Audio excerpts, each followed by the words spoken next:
Hey, it's your girl, your niece, your auntie, your sister, Angelia, Lady J. Johnson saying, welcome to my channel. I'm so glad you're here. We're going to jump right into intro part 3B of Pretty Weeds. We're going to be talking about the 6 tools that you need to help you be the beautiful flower you were created to be and no longer the pretty weed that we sometimes have become because of situations, circumstances, and people in our lives that have caused us to feel like we need to alter our authentic self. So let's jump right in.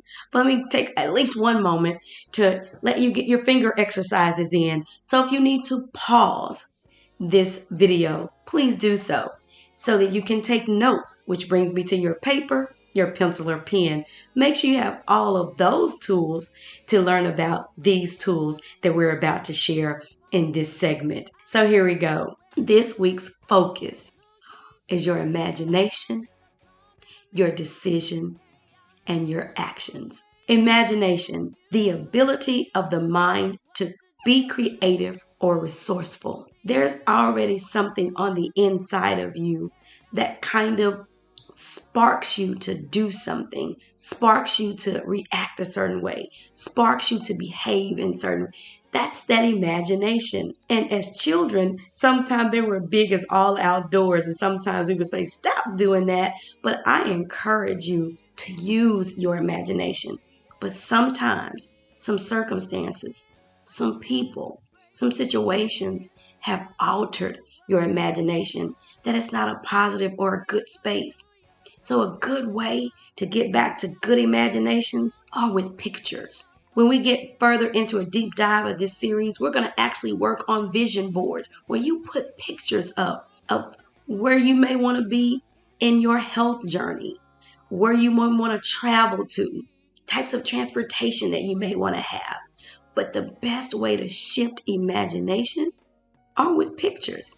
Get the pictures of what you want to see so that when you enter a place that you may not want to be in or is a little uncomfortable for you, in your imagination, you'll have those good pictures to kind of lean on and help you get through those situations. Our next tool are decisions. And decision is a conclusion or resolution reached after consideration. That means you've thought about it, or at least you should have. Life sometimes has given us some not so good outcomes, not so good situations, and people haven't been so good to us that the decisions, even thought out ones, aren't good ones. So the best way to shift back to a beautiful flower decision-making person is to pre-plan. Again, not over-exaggerated, not grossly rehearsed, but in a real sense, think about the outcome of a situation before you get into it. That will help curb the decisions that you make when you actually get into it. So again, a good tool or a way to operate in good, beautiful flower decision making is to be prepared about what that decision should be. Consider the outcome. I'm going to tell you a decision that I made a couple of weeks ago, and now this may be a bit extreme, but it's the first one I can think of.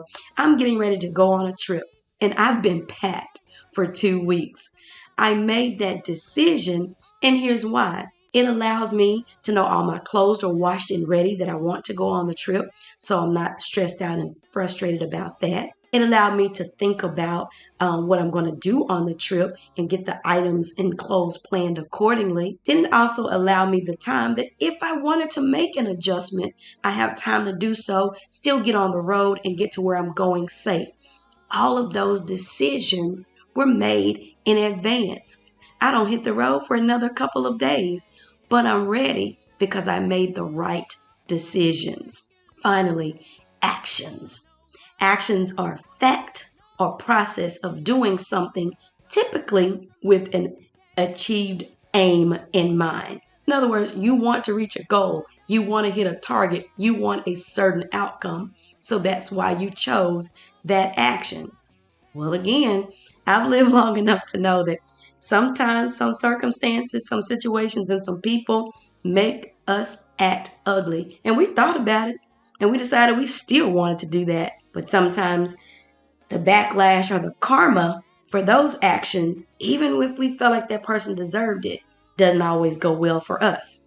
So let's come up with a way to curb our actions, keep them at beautiful flower status so that we keep getting the karma, the reciprocity, and the harvests that we want.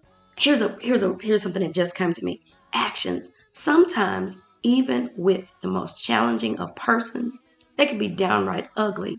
Sometimes your actions may need to be to think about what makes them like that. They may be having some struggles, some challenges, some hard times themselves. And because they are acting like a pretty weed and they don't know how to be a beautiful flower, that is why you're met with that type of confrontation. So what is the action? The inner awareness that they're going through something too. They're experiencing something too. They may be dealing with some things too. And so your actions can be different based on being aware that their actions are pretty weeds. Not for you to say, girl, I heard this thing on YouTube and you just a pretty weed. That's not what I'm saying. I'm saying be aware of it and govern your actions because you're growing and reblossoming and blooming into a beautiful flower. So there you have it. We have 6 tools to help us stay as beautiful flowers, our highest and best self, our created way of being.